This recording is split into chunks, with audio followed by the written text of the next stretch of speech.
Hello student, आपका मेरे channel RJ classes में स्वागत है। आज हम कक्षा 9वीं विषय गणित त्रैमासिक पेपर देखेंगे। तो चलिए स्टार्ट करते हैं। प्रश्न पहला, सही विकल्प चुनकर लिखिए। एक परिमेय तथा एक अपरिमेय संख्या का योगफल या अंतर सदैव एक संख्या होगी। सदैव एक संख्या होगी।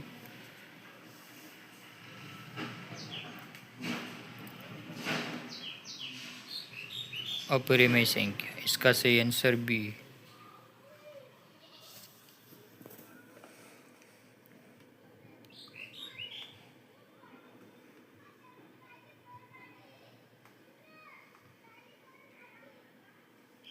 इसका आंसर 4।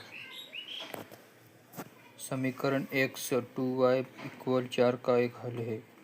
सी, इसका सही आंसर सी। किसी समकोण त्रिभुज में एक कोण 45 डिग्री का हो तो दूसरा कोण निर्णीत कोण 45 डिग्री।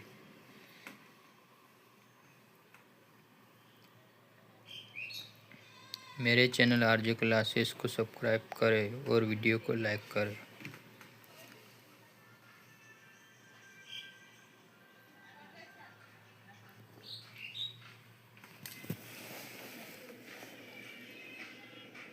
पांचवा अर्धगोले का आयतन होगा। B 2/3 πr3। एक बारंबारता बटन के लिए चिन्ह 15, 20, 25 है। इसका आंसर बी। अगला क्वेश्चन, रिक्त स्थान की पूर्ति कीजिए। बहुपद x3 - x2 + 1 में x2 का गुणांक -1 x = 0 का समीकरण है।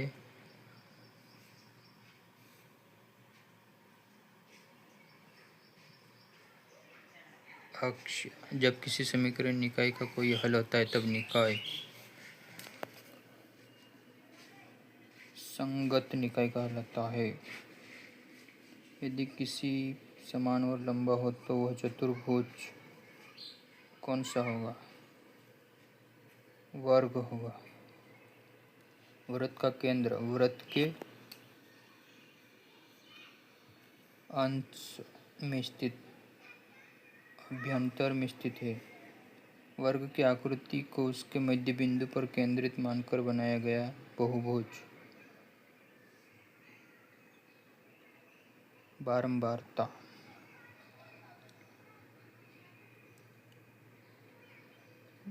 बारंबारता बहुभुज। अगला सत्य असत्य। अगला प्रश्न सत्य असत्य।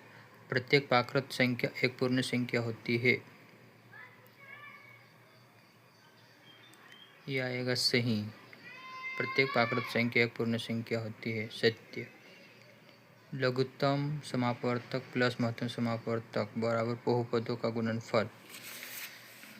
सत्य। तीसरा असत्य। समीकरण y = 3x + 5 के अपूर्णांक रूप से अनेक हल।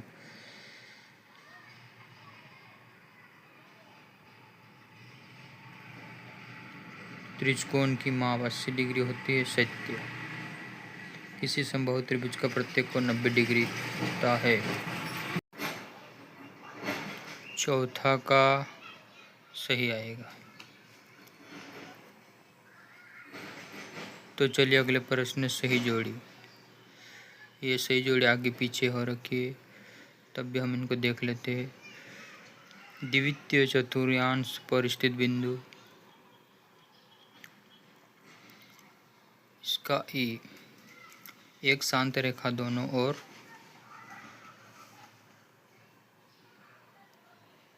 सी अनिश्चित रूप से बढ़ाई जा सकती है।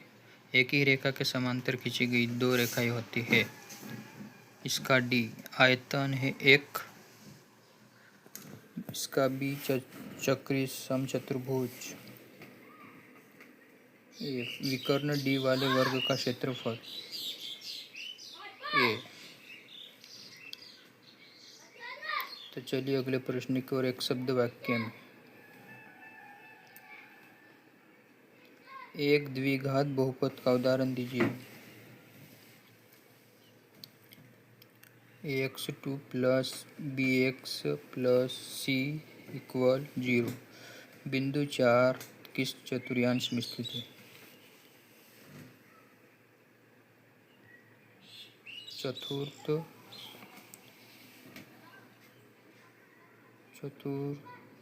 चतुर्थांश का हल है, तब k का मान क्या होगा? तीसरा, k बराबर 7। एक बिंदु से होकर कितनी रेखाएं खींची जा सकती है? अनेक, अर्थात अनंत। सर्वागसन त्रिभुज को परिभाषित कीजिए। ये आपको कमेंट में बताना है।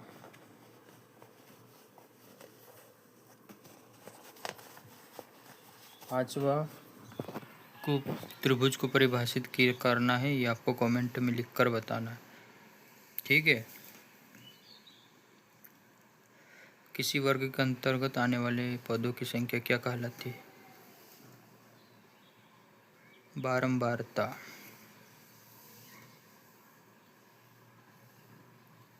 तो आज के लिए इतना ही। तो मिलते हैं अगले वीडियो में।